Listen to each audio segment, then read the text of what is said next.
because this wasn't even my plan. I don't know how I got here.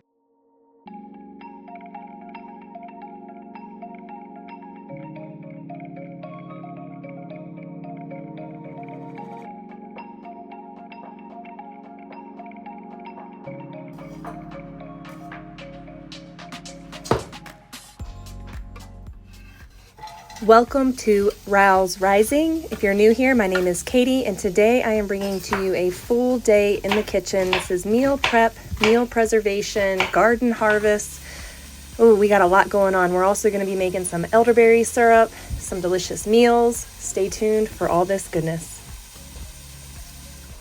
Here we have our onions that I sauteed for a little bit, and then I added some ground beef as well as some peppers that I keep diced up in the freezer, and some celery. When I find those on sale, I just go ahead and buy a bunch and keep them diced up for convenient meals like this. A little bit of smoked paprika is going to season this meal, along with Redmond's real salt. This is the salt that I use for every food application in our home. It's chock full of vital minerals and nutrients that our bodies need. I am very generous with our salt. We salt to taste, and we love our Redmond's real salt. There is a discount code down in my video's description, along with a link to save you the most money on Redmond's real salt. I know it's expensive in the grocery stores, but I'm here to share with you a solution for that. I buy it in the 10-pound buckets or the 25-pound bags, and then I use the 25-pound bag to refill my 10-pound bucket, and it works out really well. So we are adding to this some kidney beans that I canned up a few months back, as well as a can of corn. And we're gonna give this a good mix and just let it simmer on the stove top. Now I'm making this a big meal because I want it to stretch. I want it to feed us for a few dinners or lunches for the next couple of days. Next, we're gonna be making cornbread, and this is a recipe that I got from Felicia over at Grains and Grit. Go over there and check out her cornbread recipe. I love it, and I tend to add a little bit more ingredients than what her recipe calls for, just to make a bigger cornbread. You can double the recipe or keep it the way that it is, but I will link that also down below in this video's description for your ease so that you can find it. You can use either cornmeal that you get from the store, or you can fresh mill your cornmeal as I am doing here. And I am mixing the cornmeal and the wheat berries together in this recipe, and then everything gets thrown into my mixing bowl as it's grinding, so that I'm saving time there. We're going to start out with the baking soda, and then next we're going to be adding some sugar, and after that we're going to add in all of the rest of the ingredients, and by that time this should be done milling.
The key to a delicious cornbread is putting it in a hot greased skillet. So I put some pig lard into this caraway skillet.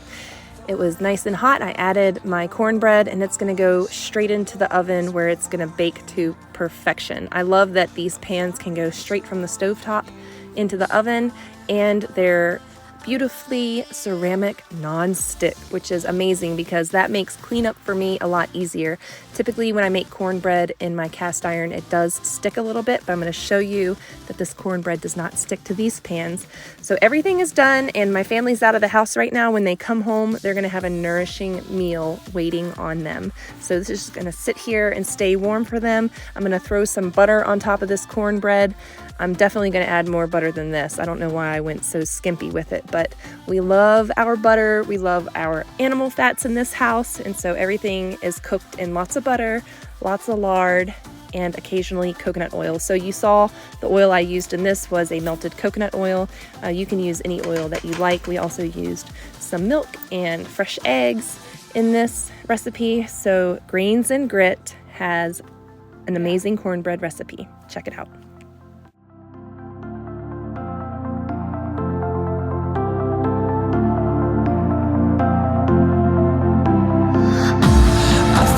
I saw a light when you passed me by. The reason why I shine, you're the reason why. I thought I caught your eyes, but love is blind. I thought I saw you smile.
That's a little clump. Yeah, isn't it funny? Those are funny potatoes. I know, they're cute. Dude, this one looks like those things. You know, those little worms. Then I can walk over here now. Yep, this is the best plant in here. Which one's that? Try one. I forgot.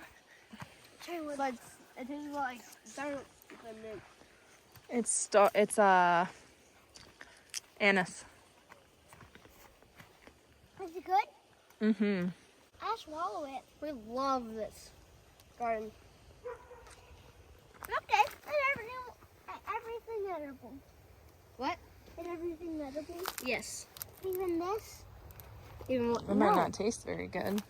I got some of my helpers in the kitchen today. Riker helped for a while, and I think they're still developing their cutting muscles, right, Hagen?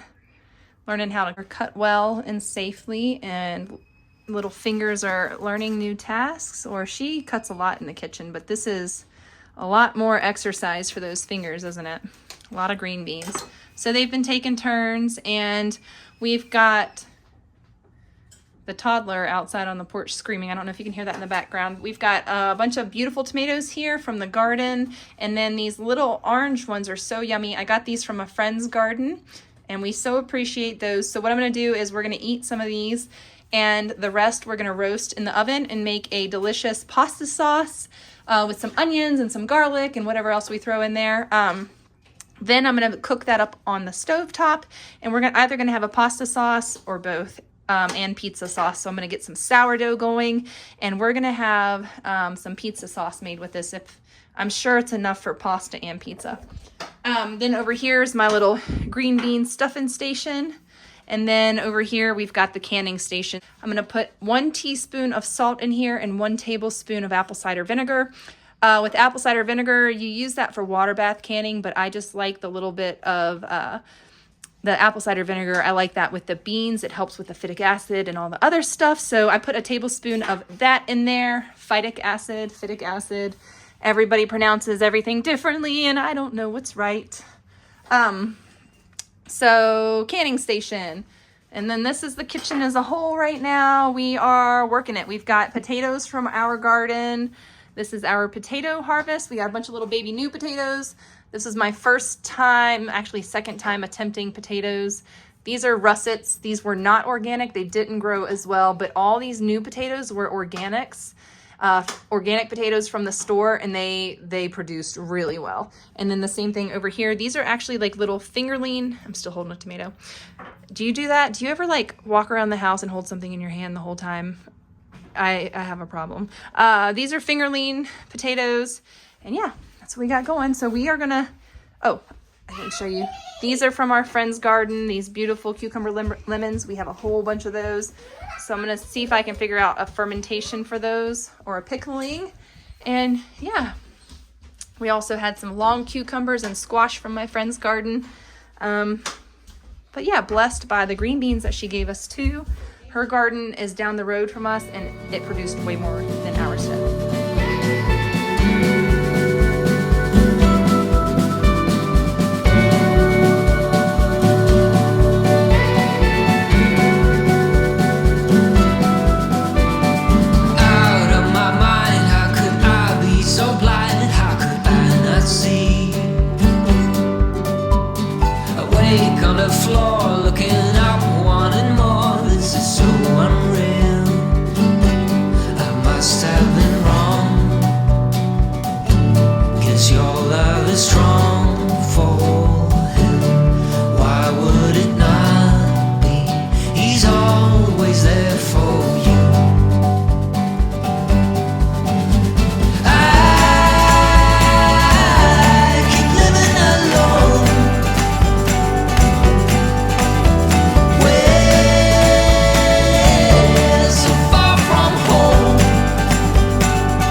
This is my elderberry harvesting hack. In order to get the berries off of the stems and to kill all the bugs that are on the elderberry clusters, I throw all of the elderberry clusters into the freezer for at least 24 to 48 hours.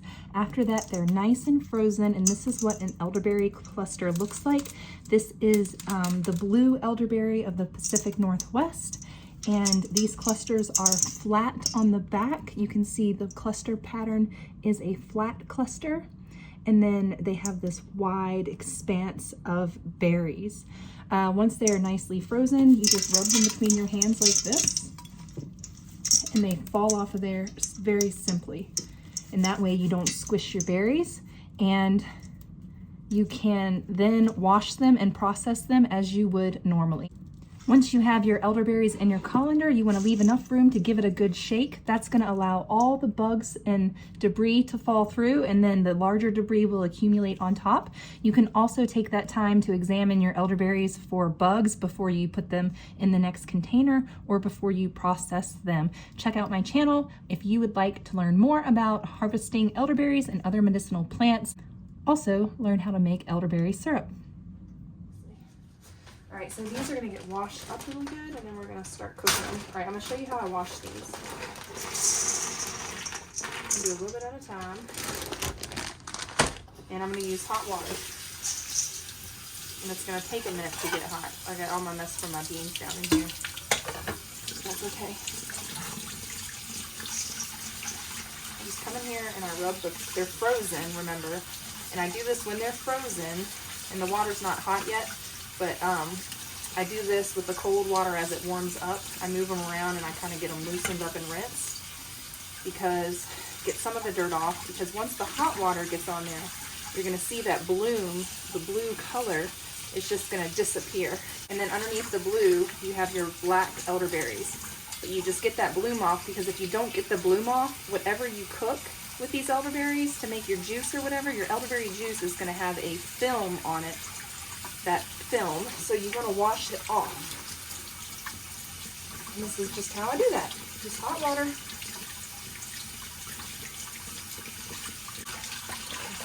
And I always go around the edge of the bowl. And watch, when we do this,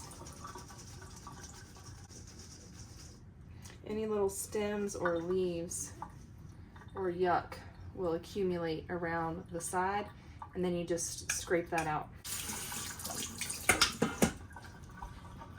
I gotta get this pan cleaned up because I need to put my elderberries in there. I gotta put the tomatoes on there, and I got a lot of things. There's a lot of moving parts here. So you guys, all right, we gotta get these tomatoes going. So let me start up. There's a lot I gotta do. I gotta get onions going. We gotta get a lot of stuff going. So, but I gotta free up that pan first. So the first thing I'm gonna do is rinse this off from all the elderberry stuff. Bit of soap. Sure not to get it on my other stuff. Just using the soap because I didn't use any parchment paper or anything, and those berries were yucky when I froze them. You always want to wash your elderberries. They get real nasty out in nature. Lots of birds and poop and pee and stuff. So, all right, there's this pan. I'm hoping to get some new bakeware soon. Right now my bakeware is beat up, so I put parchment paper or whatever on it. I'll probably put foil this, no, I won't use foil. We'll just go straight like this. Oh no, this pan's not even big enough. Oh yeah, it is. We're gonna make it work. We're gonna make it work. All right, there's that. I was canning green beans earlier. So, okay. Beautiful elderberries. Beautiful, beautiful. And next we're gonna add all of our herbs and things to this. Some cinnamon.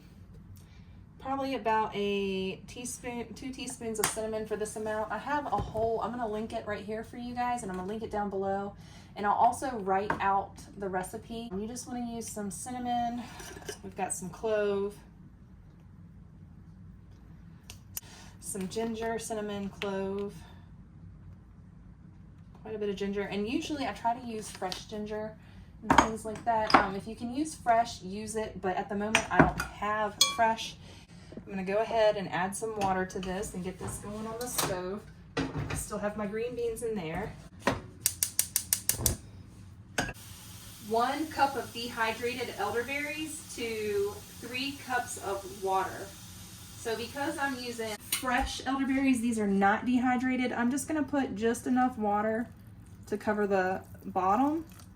Just a little bit. I'm not gonna do a whole lot, because I want to make this a really potent elderberry syrup. If you wanted to use mullein in this to help ease respiratory ails, you would want to add a little more water. The dried mullein is a respiratory aid, so it's going to help the lungs. It's an expectorant, so it is going to help loosen up things in the chest and help people expel what's in their chest.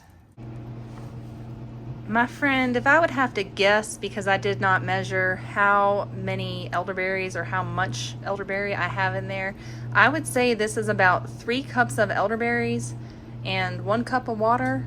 I used a full teaspoon of cinnamon, a full teaspoon of ginger, and probably about a 1/4 teaspoon of clove. Now this would be like the general recipe for fresh elderberries, and if you wanted to make dehydrated elderberry syrup, again, you would use the opposite. You would use 1 cup of dehydrated elderberries and 3 cups of water, and then you would simmer it for 45 minutes. It doesn't taste like store-bought elderberry syrup, and I'm going to tell you it doesn't, because store-bought elderberry syrup has a funk to it. Am I right?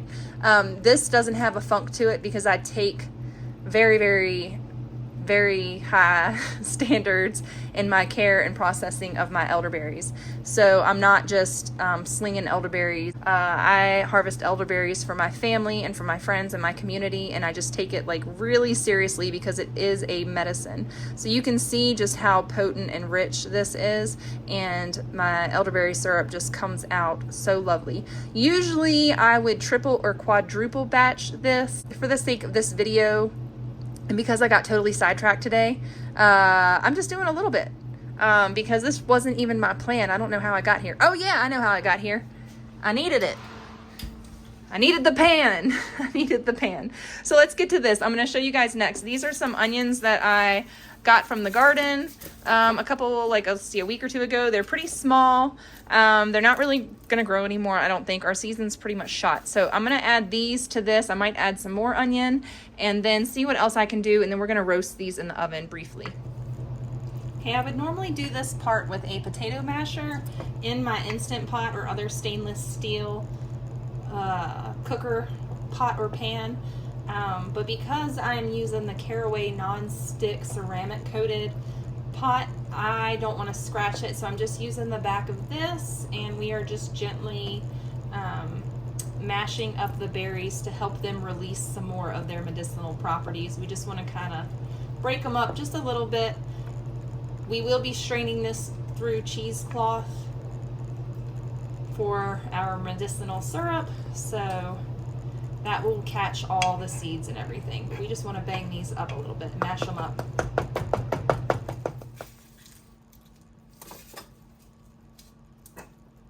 But I want to put a giant one in because I think it's going to add a lot of flavor. These ones I got, I can't remember if I got these from the store or from a produce connection. These obviously are some kind of genetically modified, probably, honestly. Because look, this is the size. Also, I know that my dirt is terrible here because we have pine forest dirt, and we don't, it's the desert, so we don't have like very much other vegetation growing to make the soil really rich here. So a lot of people do raised beds, or they amend the soil somehow. So I did a little bit of both, but not enough to make that much of a difference. So probably should have done a little bit more raised beds, because everything in my raised beds was really successful.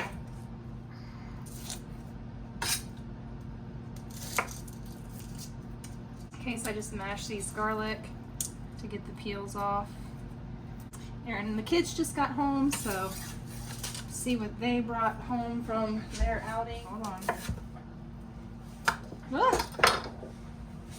Oh, all right, let me get you down. Hold on. I need a towel. Got all this stuff in my way.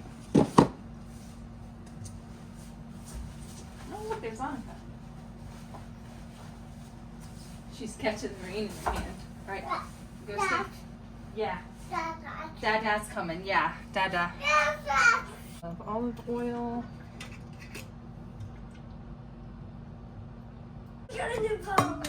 Oh, let me see. Redmond's real salt.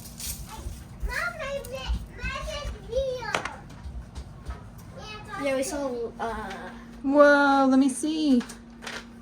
Nice. So I'm just gonna pour these these contents in here, and you just got to be a little bit careful because it does splatter. You could run this through a sieve. I bought a sieve from Goodwill, and then recently on a purge I threw the sieve, I donated it back to Goodwill or a thrift store. I'm not sure which thrift store. So I no longer have a sieve. That's why I'm doing this method. And now I'm like, why did I get rid of the sieve before elderberry and tomato season? Your guess is as good as mine. So I'm just gonna let this sit here for a few minutes.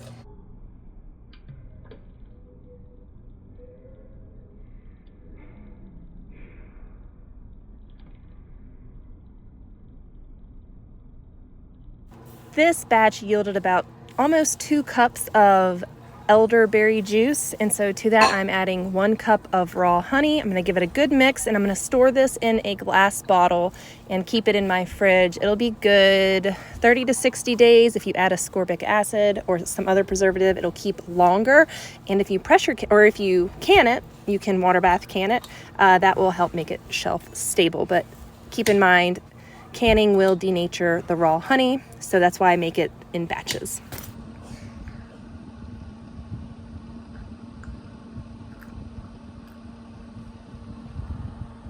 Got some elderberry syrup. Yeah.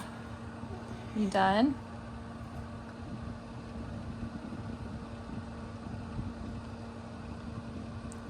He doesn't feel good. He's got a cold.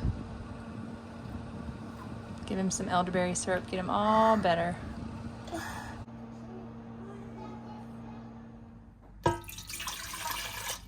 One and 2/3 cup of water, 2 teaspoons of real salt. We're gonna do 4 tablespoons of sugar, and I just eyeball everything, so I'm sure, it'll be fine. Every day, always. We're also gonna throw in 4 tablespoons of butter. You can use oil, coconut oil, you can use lard, you can use whatever fat you have. 4 tablespoons, of fat. Okay. So I like to alternate my white and my wheat. And this is my daily loaf of bread. I just made one yesterday, and I already need to, you know what I did forget? Oh shoot, usually I add some kind of oats, but I just dumped in the flour, and I like to put the oats first because they need to soak. But today I'm gonna skip the oats, and I'm just gonna do just flour. So I'm gonna end up adding about 1/4 cup extra flour. So I just alternate white and wheat. When I have white and wheat, sometimes I use just red, fresh ground, or milled, fresh milled wheat. But because I'm in a hurry today, I've got to go pick up milk and do some other things. I'm just gonna add a little bit of extra flour there. And then on the very tippy top, we're gonna add our yeast. But yes, my bread recipe on my channel does, my daily loaf of bread does call for oats, and I use rye oats lately. Sometimes I use some other flaked mixed grains. And then this is gonna go over here into our zojirushi bread machine. And right now, y'all know I've been so busy in the kitchen today. Kitchen is a wreck. So I hit start, gotta plug it in. I always unplug all my appliances when they're not in use. Select course. I do basic, medium, and hit start, close the lid. And in 2 hours and 18 minutes, I'll have bread, but usually I like to come back and take the paddles out, reshape the dough, throw it back in there, but I'm gonna be leaving the house, and I will be back in 2 hours and 18 minutes, maybe, if I'm lucky. Aaron's gonna stay home with the kids, but I'm gonna go pick up milk real quick and then get back to all my other things. This is my weekly raw milk. So this is the milk. This is where the cream is right now after a 45-minute car ride. It's still pretty well settled, so I'm gonna stick this in the fridge, and maybe tomorrow or the next day I will skim the cream off of most of these and make some butter. And here is the rest of our beautiful milk. You can see just like how amazing and yellow the cream is on top. So really excited to have this.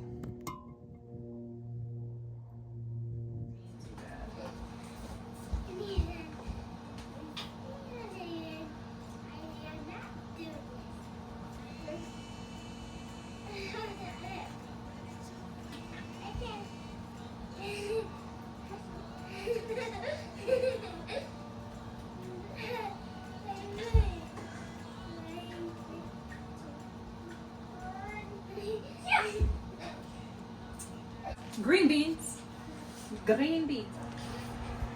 Here is the tomato sauce now. It's very, very, very liquidy, but I think what I'm gonna do is let it cool for a bit, and then I'm just gonna blitz it up in the blender and then run it through a sieve. That's probably gonna be the easiest thing. I could transfer it to a pot and use the immersion blender, but I think I'm just gonna let it cool and blend it up. I'm gonna blitz these on low in the blender because I don't want to blend up the seeds or the skins so much. I want to be able to still strain all of that out of my tomato sauce because the seeds contain certain compounds that are tough on our bodies and cause a lot of inflammation. The same with the skin. I mean, in general, tomatoes are an inflammatory food. A lot of foods are, so we try to minimize their inflammatory aspects in our cooking.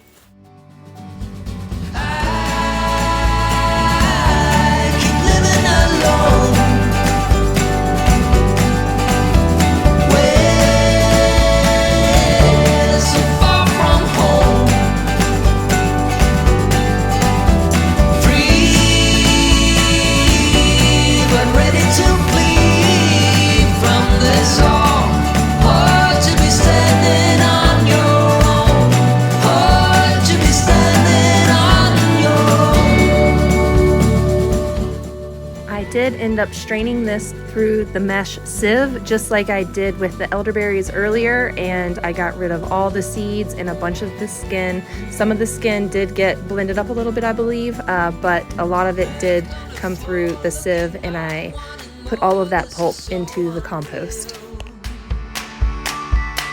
Out of my mind, how could I be so blind? How could I not see? I must have been wrong. Your love is strong for him. Why would it not be? He's always there for you. I keep living alone.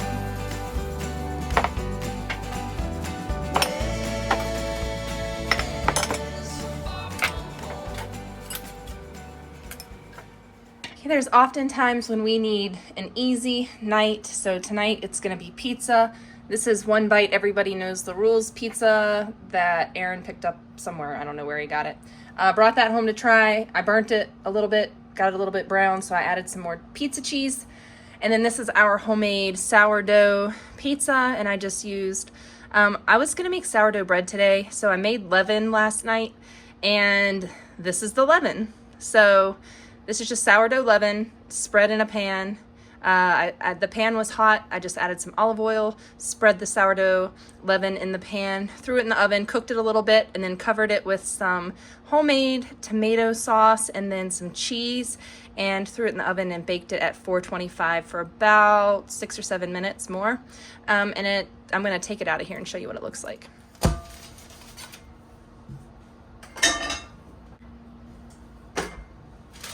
Voila. I threw the cast iron pizza back in the oven just bare so that it could get a little bit more firm and crusty on the bottom, but this is what we are having tonight, a bunch of fruits and vegetables. It's going to be delicious with some pizza, and I want to thank you all so much for watching with me today. Thank you for hanging out with me in the kitchen while I cooked up all of this food. Until next time, bye!